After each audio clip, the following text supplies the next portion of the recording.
before the Civil War, an Igbo man was about the richest man in Africa.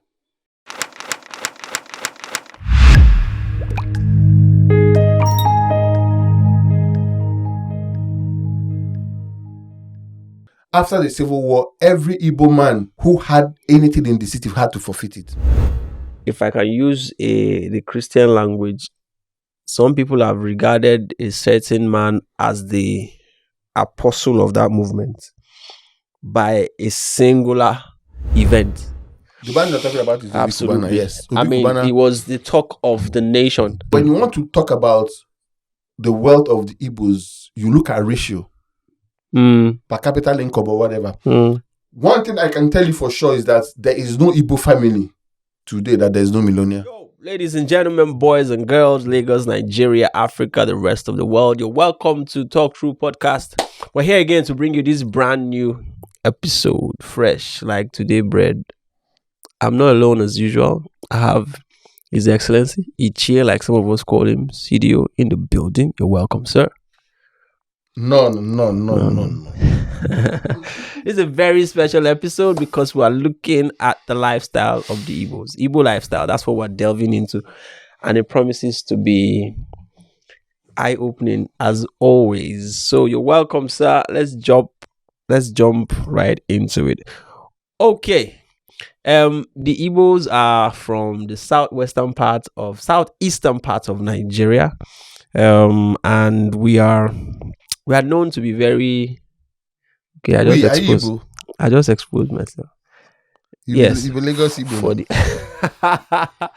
We're known to be very communal, very family-oriented, very hardworking, respectful. But over the years, the tables have turned. And what we elevate now, like you hear in our parlance, they say ego woke, meaning that you only have relevance as a guy when you have money. So regardless of how you make the money, whether or not you have respect or regard, or once you have money like this, that's all that matters as far as the Igbo lifestyle is concerned. I want us to start from there, then we'll take it off from. Your Excellency, sir.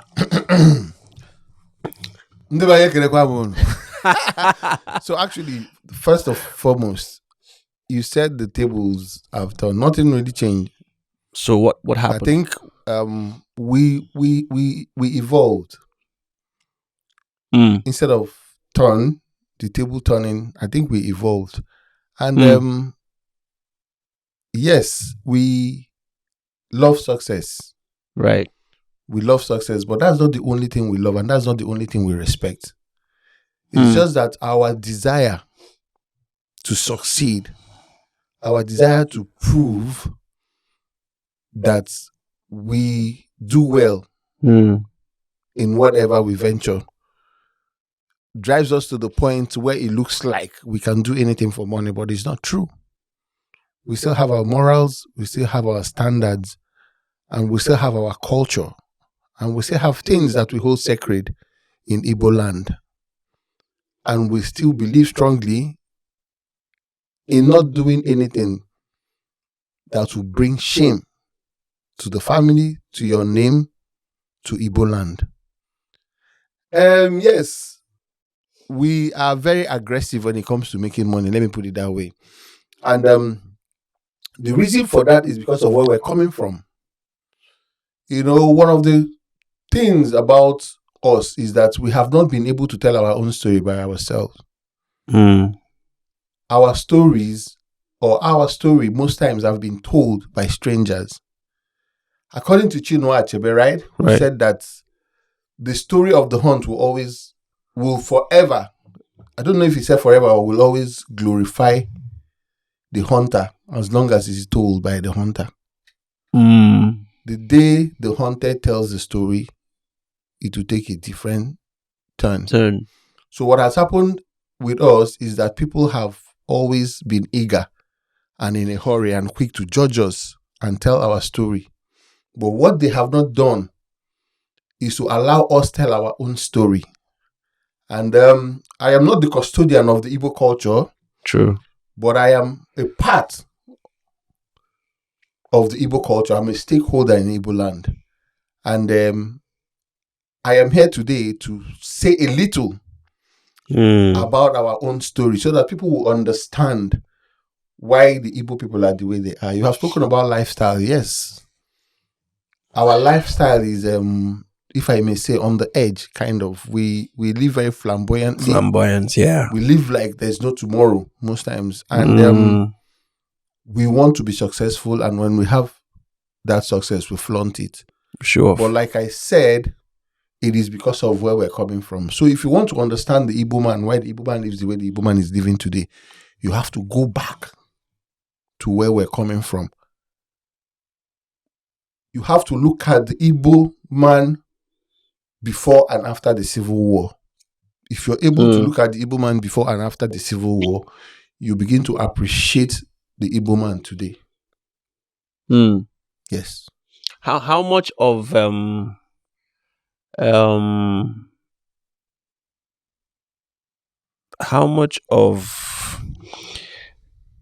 how do I say it now? I'm looking for the right word. How much of development, how much of exposure, how much exposure has an effect on the way we live now, compared to how it used to be. So, like I said, you cannot judge us. We can only judge ourselves, and we can only tell our story. For a group of people that were ahead in the society, we were ahead spiritually. We were ahead in the society. We were ahead in almost everything: the military, education, civil service. We were quite ahead before the war. Also considering the fact that when the British came to Nigeria, the Igbo man was difficult for the British to understand. It was very easy for them to deal with the Hausas. Yeah. It was easier for them to deal with the West because, of course, they landed here. They had easy access in the West because of the coastal access. So it was very easy for them to quickly penetrate the West, reach everywhere. And for the North, because of how the North is, the North is where one man takes it all. So it was very easy for them to meet with the heads and secure the North. But when they got to Igbo land, they met a people that had no leadership. When I mean leadership, I mean a central leadership. Igbo land is where there are so many pockets of leaders. Yeah, leadership. Yeah. Every family has a leader. Every community has a leader. So it was very difficult for them to break into our own region like they did the other region, which was a problem. And also considering the fact that the Igbo man had been a trader even before they came. We had been trading palm oil and, so many other things. So we had a certain kind of exposure that's an intelligence that they did not expect to meet. So from day one, that signaled danger for them. So it put us in a disadvantaged position that we didn't know at about that point. So we were not properly integrated. We were not properly allowed to participate in whatever they had to do, even up until amalgamation of Nigeria. When Nigeria was amalgamated, somehow we were meant to take the back seat. And we started struggling to come to the front. We started struggling in the military, in business, in civil service, and gradually we started coming forward until, of course, the Civil War. And the Civil War wasn't really caused by us, but it was tagged at Igbo Civil War. Yeah. You know the whole story. I don't want to go into the story, yes, so that we don't lose focus. And for people that were already successful, as at the time before the Civil War, an Igbo man was about the richest man in Africa. Emeka Ojukwu's father, Louis Ojukwu, when the Queen Victoria, visited Nigeria, they had to borrow his vehicle to move the Queen around. So imagine the Queen of England coming to Nigeria to borrow vehicle from Sir Louis Ojukwu to move around. Sir Louis Ojukwu had businesses all over. And there were a few other Igbo men at that point that were operating at that level. And then comes the Civil War. And for a group of people that had done well in business, that done well in civil service, in education and everything, suddenly to go into a war that they were disadvantaged. They said the Igbo man started the Civil War with 44 guns to fight the Nigerian army. Yes. And let's not go also into the story of what caused the Civil War and how it went. Okay, but post the Civil War, after the Civil War, every Igbo man who had anything in the city had to forfeit it. There was forfeiture of everything the Igbo man owned. Money in the banks, any property outside Igbo land. And of course, the Igbo man had more than 70-80% of whatever they owned at that point outside of the Igbo land. And they were all sent back home and were given 20 pounds each. That is what is important for this conversation. The post-Civil War issue of the Igbos in business, wherever you are, the ones that were already millionaires, there were so many of them. They were all given 20 pounds.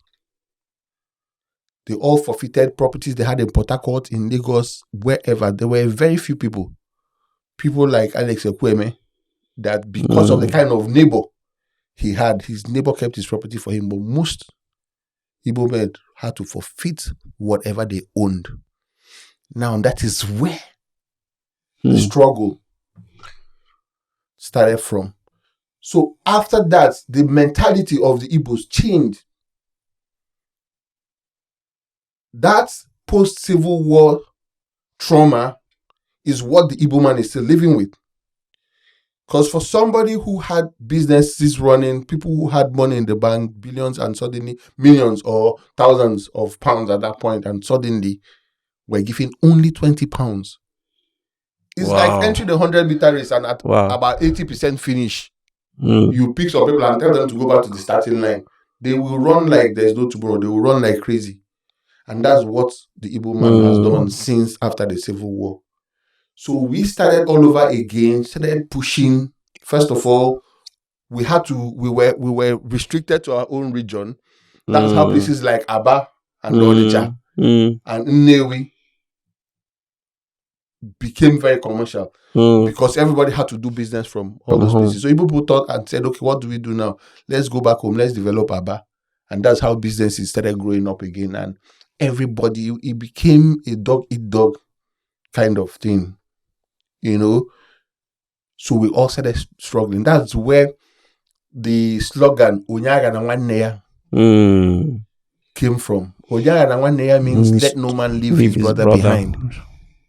So the major success of the Igbo man in commerce today, which is the Nwaboy system, started from that point. It is that Onyaga na nwanne ya that created that Nwaboy system. So what it meant is that if I went anywhere and I had business, what I was supposed to do next was to go back and bring someone else to that place. So that's how people who were traders, who were frontiers in business, started moving the rest of us out to come and hustle, if I may put that.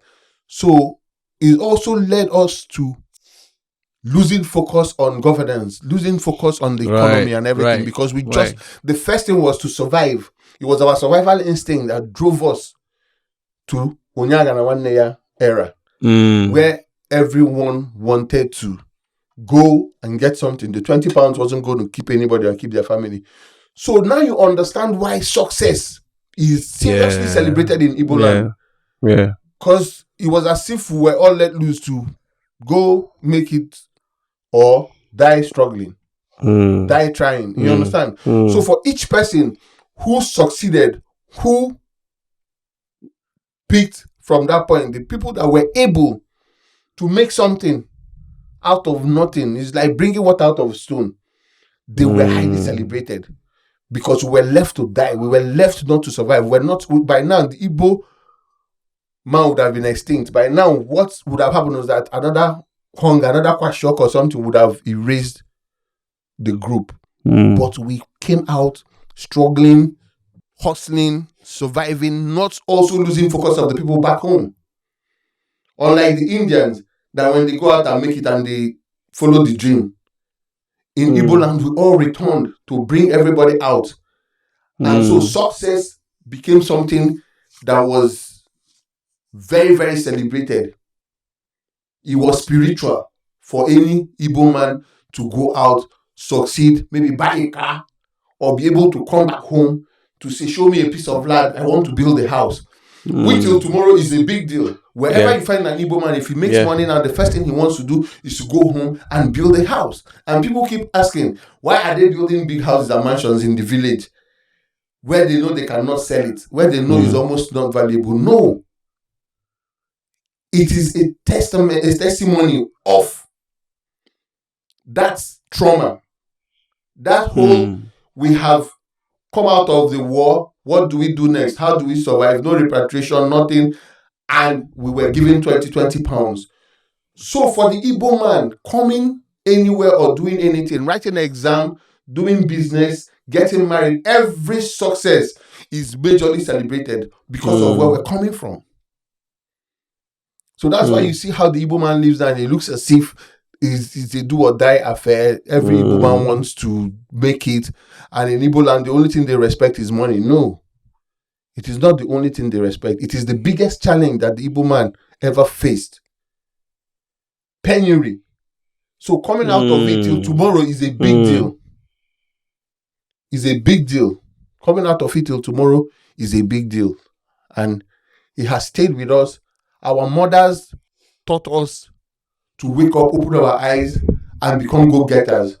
Even the Igbo men who have sojourned abroad to study, if you go to universities abroad, if you go to businesses, anywhere you find the Igbo man, they struggle and make sure that they come out on top. It is not for any reason. It is just the mentality. Mentality. Which also led to another era, which we'll still talk about, which is now the era before the one we're about entering now. The era of Akuluno. Right. When the world returns home. You understand? Which is what you are seeing, and that's what people are seeing, and people are saying, why are these people living like this? For the Igbos, the post-war era was the Onyaganawanneya era. We rise by lifting others, which is what Davido has Igbo blood, and that's why he pushed that narrative. We rise by lifting others. It's actually an Igbo mantra. It's something the Igbo man believed after the war, and we started doing that. And from that, when we now started seeing success and when we started achieving a lot, we now went into the Akuluno, where it is a demand on you as an Igbo person that once you make it anywhere, you must register back home. You must return home to announce your arrival.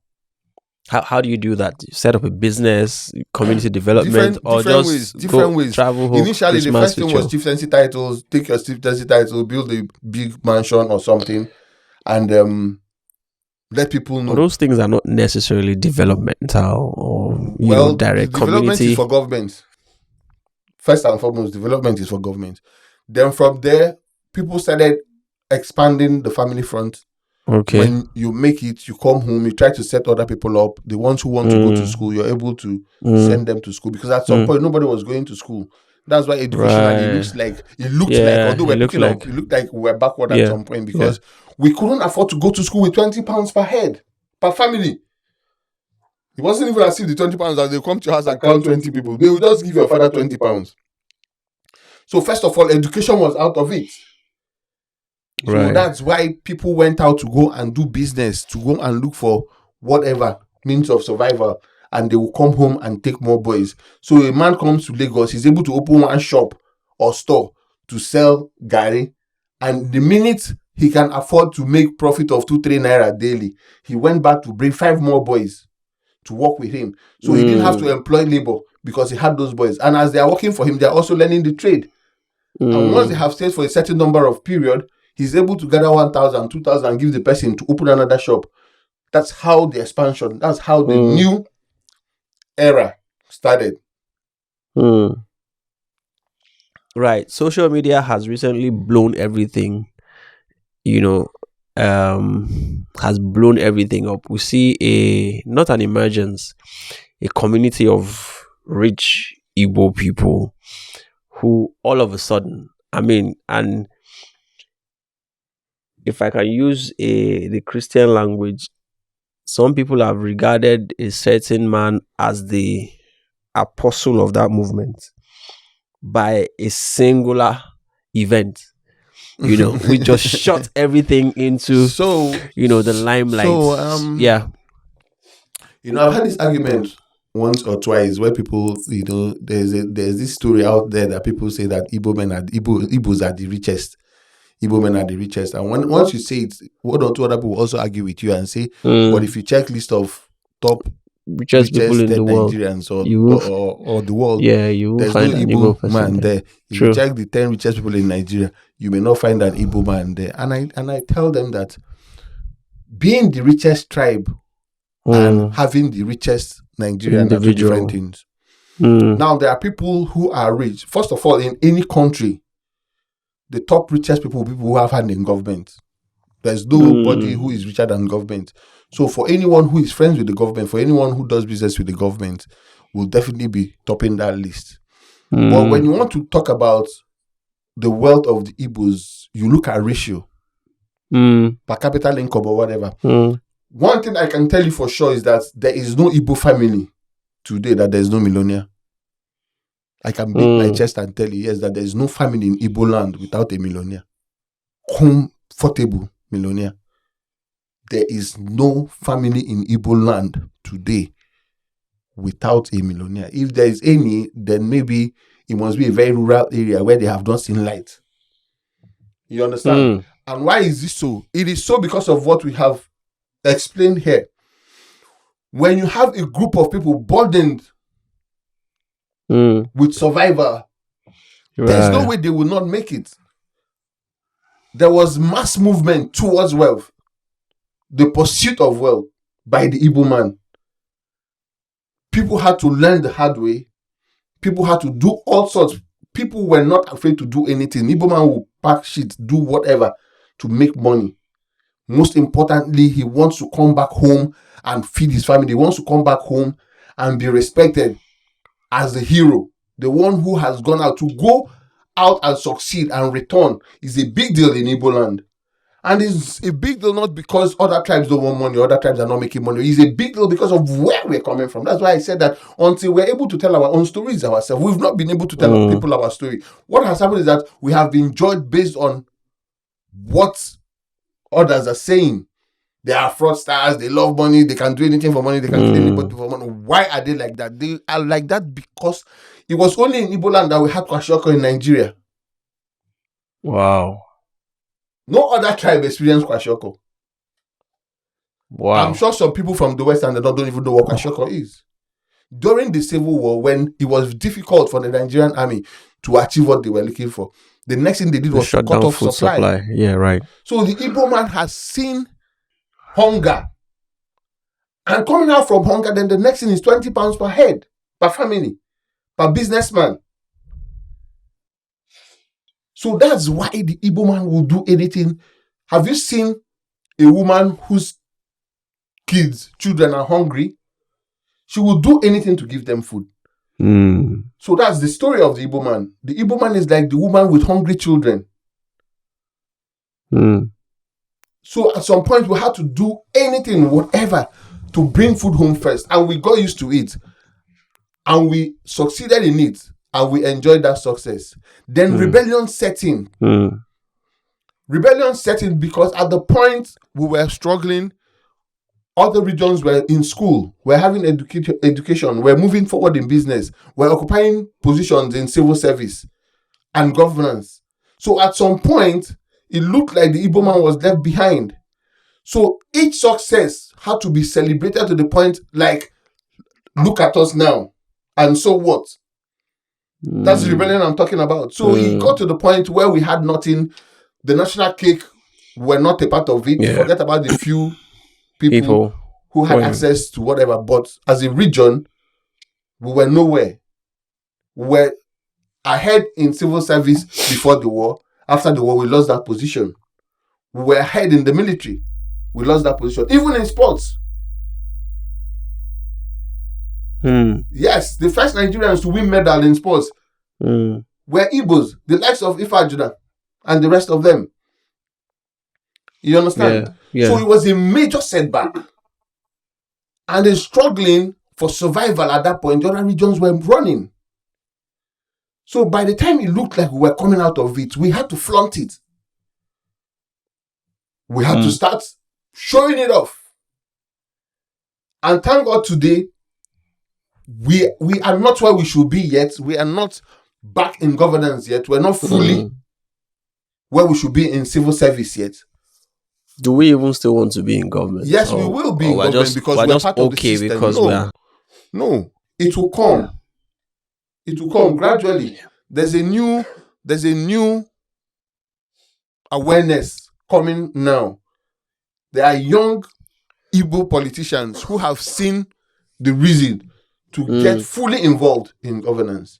And very soon we'll take our position. What we're just trying to figure out now is how to do it, the best way to do it. It has to be through synergy, alliances, and so. But it is important that we get back to where we have to be on the negotiation table. Otherwise, we'll always be left behind. But what we're trying to explain is why the Igbo man lives the way the Igbo man is living. Why you see lavish parties, why you see mansions everywhere in the east and the road not tarred and things like that. Coming to that. It is that first of all Akulodo era, which is what we have established. It is no longer gist. It is no longer news to say that the Igbo man is wealthy. The people who argue whether the Igbo man is the wealthiest or not, we may not have the wealthiest person in Nigeria, but we are the wealthiest group, ratio-wise. And the reason we are not topping the list, the Forbes list, or the Nigerian list, or whatever list, it is because we have not taken our place fully in governance, in the economy. We're not yet part of the policy making team. We're not yet part of any major. But if we have this, if we have this kind of money outside of being in a major place or outside of being stakeholders, so that's what people like you and I will start preaching now. Everything is working according to plan, if you ask me. Because the funds we pump into that man I was telling you about, the funds that went into the burial of his mom. Obi Cubana. My God. The man you're talking about is Absolutely. Obi Cubana, yes. Obi Cubana, he was the talk of the nation. Exactly. I mean, the biggest of the biggest artists. There are so many. Shout out to Obi Cubana. He was my senior actually in secondary school, and he's not the richest Igbo boy. He's not even among the richest Igbo boys. He's just a man with a good heart that, because of the nature of his business, don't forget that he's in entertainment. Right. So flaunting what he does is his business. But there are other people who are not in entertainment who are also doing that. Because he's managed to draw them out and pull them to his own self. That's why his brand is stronger. What he's doing is not different from what you have that did with Playboy. What he's doing is not different from what people like P. Diddy did in America. It's the game. He's a businessman. And his business is mostly entertainment. He has to position his brand. If he's not looking larger than life, you will not come to identify with him. If he's not looking larger than life, his investors will not play with him. But he's not just looking larger than life. He is larger than life, isn't he? I'm not saying he's not larger than life, but he's not the only one. There are more silent. What about people like Zenko? Yeah. Zenko is far richer than Obi Cubana. But people didn't know. Serious? Yes. Far richer. Wow. But people didn't know. But Obi Cubana dragged Zenko out. Do these people have businesses in the East? They have businesses everywhere. But it's not like it is in Lagos. Like, I mean, because you see what I told you? Their focus is not what the normal average Nigerian billionaire is. The average Nigerian billionaire is either doing oil or a federal government contractor. These men, because of the region where they come from, had to go outside of the business terrain in Nigeria to do business in China, to do business in Asia, to do business in Europe, to make their own money. And what I'm telling you is that if not because of that rebellion in us as Igbo people, to let you know that we have arrived, you will not know they have that kind of money. Obi Cubana left my secondary school in 1992. He has classmates that are as wealthy as he is. You don't know them. I said in every Igbo family there's a billionaire. I'm not saying every Igbo family has somebody as rich as Obi Cubana. But what I'm telling you is that there are so many littered everywhere. People you meet every day. Obi keeps bringing them out one by one. You've heard of Vintage now. You've heard of a couple of them. And I'm telling you that there are billions of them. Boys who are into oil and gas. Boys who are into IT. Boys who are into trading. Do you know that there are so many billionaires in Onitsha that have not been to Lagos?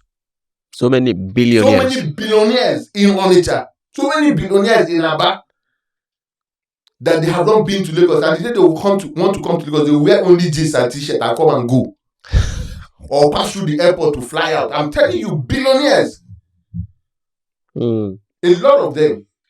But the ones who are coming out to flaunt this, I'm telling you that there's this a rebellious spirit we carry. Every Igbo man has that. Why? Because of where they left us. And we're struggling to come back. And that's why if you go into anything with an Igbo man, his drive will be 3 times your drive. Some of us came to Lagos with nothing. Most of the Igbo boys occupying the buildings on the island, Lekki, Aja, Banana Island, and everything, they came to Lagos with nothing. If they would be honest with you, some of them didn't even come with a t-shirt. It is the Onyagara 1 year a philosophy that brought them here.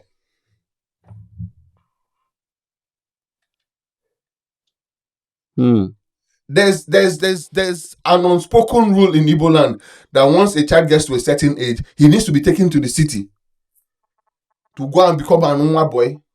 Right. There are very few Igbo people who will not go through that process. Maybe people who have educated parents or people that their parents have gone through that already and they have gotten to a comfortable place. Yeah. So now they want to send their children abroad. In fact, this era now of Igbo men sending their children to go and study in America is a disadvantage to the Igbo man. And we're beginning to look into it. How? A lot of Igbo people now who are wealthy are beginning to ship their children off to America to go to school, to go and study. So we're beginning to lose. But when they study, they come back, don't they? And do what? And become employees. Some of them, when they come back, cannot even take over their parents' business because they don't have an understanding of the business. So that's why so many Igbo businesses doesn't give dying. You that. If I start mentioning some businesses that were owned by Igbo men, developed in Igbo land, you think they are international corporations. So many of them are dying. So formal education doesn't give you that. I mean, formal education is good, but the strength of the Igbo man and what the Igbo man has got is not from formal education. It is from the Igbo man's struggle. It's just like blacks in America. Right. Their success today is not from anything they've taught them in the classroom. After all, the white people are learning the same thing. But it's the struggle. There's a spirit that comes with struggle, which is the Igbo man spirit. It is that spirit that is being celebrated. It is that spirit that is driving them to where a man will use 7 billion naira to buy food and drinks for a burial. And people are wondering why. It is rebellion. He wants to announce his arrival to the whole world. People have often said that when you look at a rich Igbo man's burial, I mean, like Obi Cubana was wondering, how do people spend money like this? People who make legit money don't spend money like that. Says who? Poor people always want to analyze rich man's money. That's it. If you have not seen money before, if you start in meetings, yeah, legit money. There are transactions. Like there are transactions. People sit down and they make $2 million, $3 million, $4 million. One single transaction done in 5 minutes. There are some transactions that people make $550 million in this Nigeria. And the man comes to World Cup and spend 10 billion naira to do party. You that you're a poor man. That's January to December. You're not able to close business of 3 million naira. Start saying that you cannot spend money like this if it's not drug money. Do you know ordinary content creators, how much they make? True. Skit makers, the very big ones. Are you aware that some skit makers look up to $250,000, $300,000 in a month? So what are you saying? So you cannot sit down and be analyzing how a man wants to spend his money or why he has spent so much money until you know his worth. So the man who has spent 7 billion, 6 billion on a burial may just be scratching the surface. Oh, wait. You said that development is for government. Development is for government. Somebody spends 7 billion. Yes, development is for government. A burial. You cannot tell a man how to spend his money. What? But I'm getting to the point where we need to start appealing to us to leave that rebellious spirit. We have the point we want to make. We have proven that point. Right. The next thing the Igbo man needs to do now is to look at development, which we are gradually looking into. If you go down, is down. Do you know, apart from a few places in Lagos, the southeast down is the most expensive place to buy land. Yes. Apart from Lagos, Abuja, not even all Lagos. Apart from the major areas in Lagos, Abuja, and maybe Port Harcourt, the southeast is the most expensive place to acquire land now. In my village, there are some areas in my village that a plot of land goes for up to 50-70 million. Wow. There's no bank in my village. There's no hospital in my village. Wow. There's no maybe schools, 1 or 2 schools, and 1 or 2 churches. That's what I have in my village. But there are places in my village that a plot of land goes for up to 50-70 million. You know why? So because the demand is high. There's cash. Boys have money, and they need a plot of land to build because we don't have so much. You know, our area is not so massive. So very soon we're going to have that issue of not having enough land. So the land in the east are becoming very expensive to acquire. You understand? But we have proven that we're able to bounce back. We have gone from the Oyagadamania era to Akulono era. I don't know what the next era is going to be. But whatever it is now time for the Igbo man to start looking at development. It is now time for us to start looking at infrastructure. Yes, boys have shown that there's money. Boys are in Igbo land, they drive the best of cars. To build a big house is no longer a big deal in Igbo land. To drive the latest vehicles are no longer anything. I think we're getting to the point now where I want to see Igbo boys build world-class hospitals. I want to see Igbo boys renovate schools to world-class. I want to see infrastructure, road, free education, possibly sponsored by individuals, and let us build the Southeast because we have gotten to where we have enough to build the Southeast. That's the next era I want to see. That's what I want to see. But I'm not going to blame the people who have spent their money to let the world know that, yes, we have arrived. And I've told you why. It's a rebellion. Unspoken rebellion. They may not even know it. But it is because of where we're coming from. Does that rebellion also rear its heads within the Igbo? Some people have said we disregard ourselves, we disrespect elders. I mean, once somebody has arrived, there's that disrespect. So when I told you, I said it's not true. It is not true. The people saying these things don't know us. The Igbo elders will not even allow you to disrespect them. Igbo men are headstrong. No matter how rich you are. You mean the Igbo rich elders? Igbo men. Have you heard about the Umunna? Right, yeah. You know about the Umunna? Yeah. Can one person be richer than the Umunna? You can't. No matter your money. You can influence. So what you can see in Igbo land, you see a wealthy person trying to influence maybe Umunna, maybe the head of the Umunna is his uncle. You understand? Or he's part of the Igwe's cabinet. We may still have 1 or 2 corrupt Igwes that will put corrupt people in his cabinet because of money. Right. But you cannot generalize. You cannot say that Igbo people are disrespectful. What I'm telling you is that until you understand, if you have 10 children and you call them and you say, there's no food in this house, go out and go and find food. As they're running out of the house, what will be on their mind is not to greet the uncle standing by the gate. It is to first of all go and capture food and bring home. So these things are psychological. And like I said, until the child tells you, Uncle, sorry, that time where they run, I don't even see you. You understand? What's in my mind? I'm going to go bring into my mama, go eat. You understand? And it is that same spirit that will make the child fight something to bring home. The boys that have gone here to go and break records in America, in everything, in education, sports, and everything, it is that hunger to go and bring it back home. And when they come, they are celebrated because they are solving problems. The man who has food is the man we call king. It does not mean we will disrespect the one without food. But our attention is where we eat first of all. So until we grow out of it, which we are gradually growing out of, and there's another generation coming up, maybe they will be the one to champion this development you're looking for. They will be the ones to point us in that direction. It will come to a point where we will now realize that there's nothing to prove again. We don't have to spend 7 billion on any burial anymore.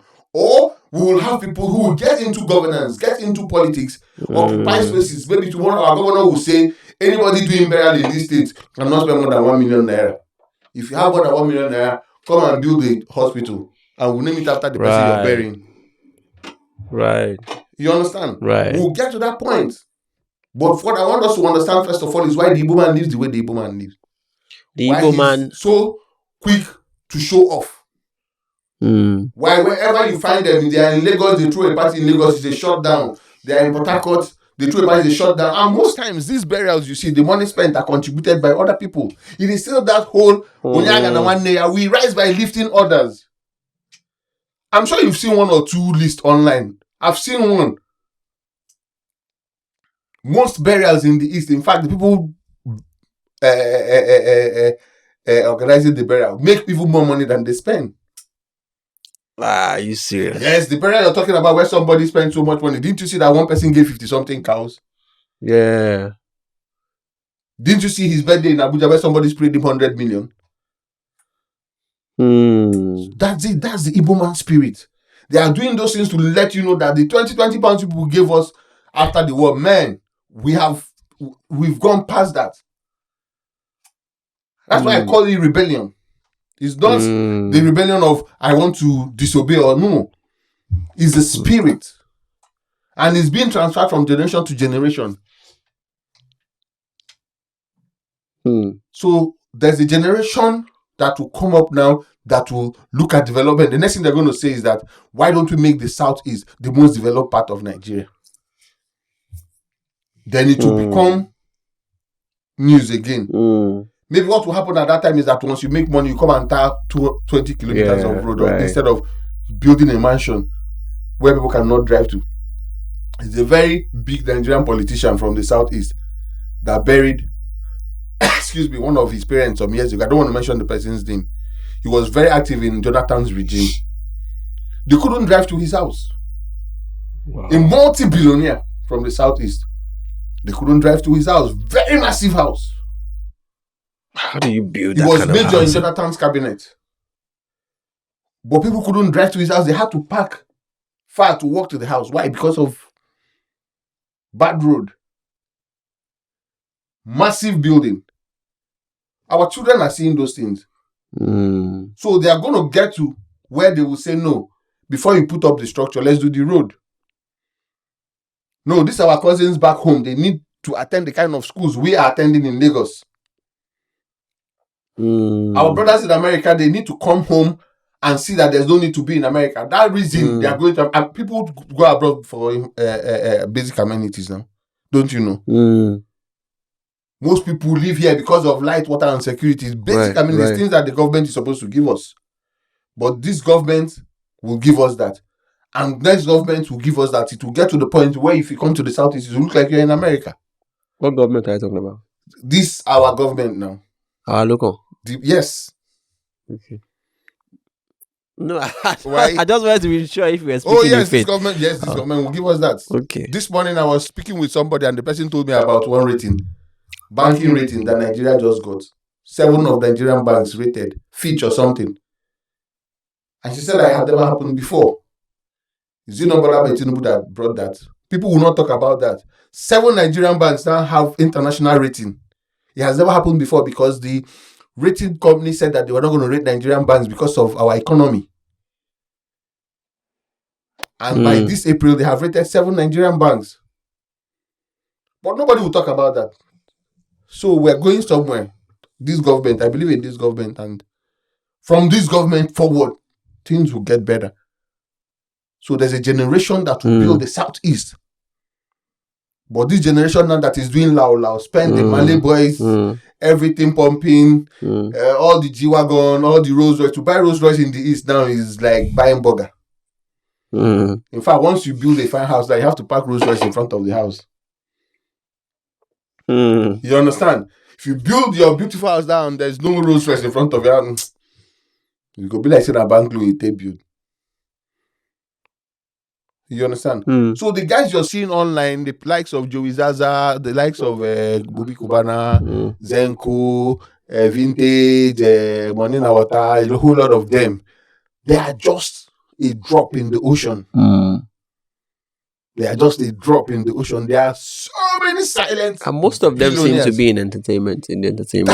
That's why they are making and their noise. Business. That's why they are putting it in front of, because it's their business. In the same way GT Bank and Zenith Bank will put up an advert so that more people will come and bank. Obi Cubana opens hotels, nightclubs, lounges. He needs to be making noise every day so that if you drive into Abuja, you remember him and go to his joint. Same with Money in Water now. If you go to where you need to go to his joint now. So it's not what people think. That's why I said that until we tell our own story.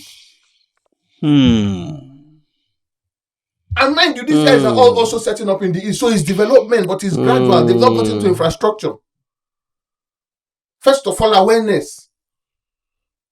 Then we'll now get to infrastructure. We will now see a generation that will say, no, this time around, world-class hospital. I've said that I want to build a world-class hospital in the East by the grace of God. Amen. I've said I want to have a school where education will be free for all in the Southeast. I'm saying this so that God will hear and give me the funds needed. I'm sure so many people nurse the same or similar dreams. So we'll get there. First of all, we are out of the pit hole. The generation of footballers that first of all went abroad, the likes of Samson Siasia and Co, they are not as rich as this Mikel them now. You understand? Yeah. So somebody now come and say, why Siasia don't do like Mikel or don't get Mikel? But they know. Time and chance. They have done their own. They have exposed us to a lot of things. Real estate. In the city. Do you know how many Igbo boys abroad that these guys you mentioned have helped establish back home here? Right. So another set of boys will come up, another generation will come up that will now move us to the Southeast, and our focus there to build the Southeast. Go to Oka now. There's one estate in Oka called Dubai Estate. There's nothing like it in Lagos.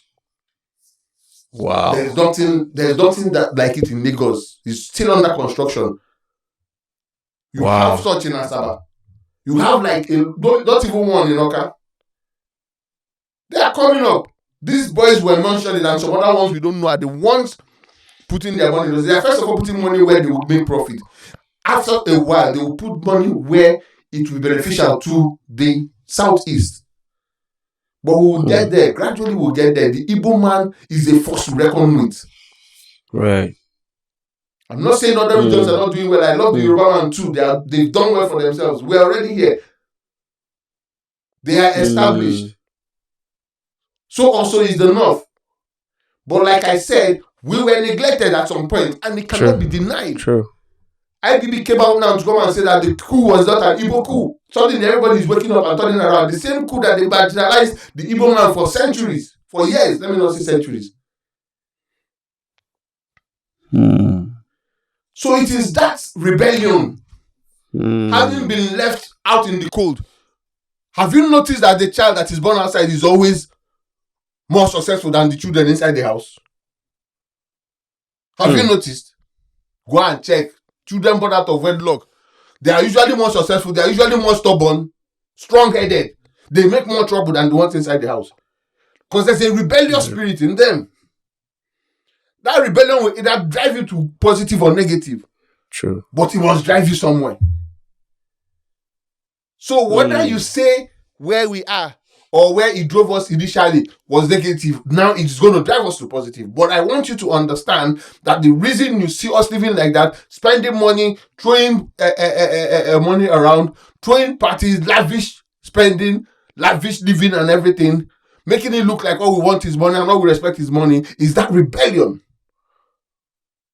of being neglected for nothing.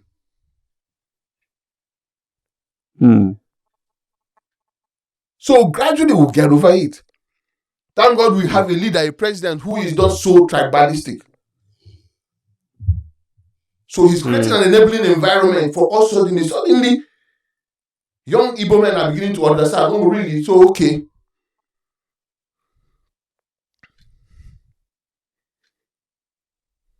Wow. So that's what you're seeing. So when the next time you see an Igbo man driving a big car, tattooing all his body, wearing gold chain, coming from Malaysia, driving G-Wagon, Rolls Royce, Phantom, whatever you call it, showing off big mansion and everything, he's telling his story without writing a story. It's a testimony. That's the same thing pastor stand in church and hold microphone and say, does anyone have any testimony? It's our testimony that we're announcing without a microphone, without being in church. We're celebrating our arrival, our being able to come out from the dungeons, from where we were left by the post-Civil War military.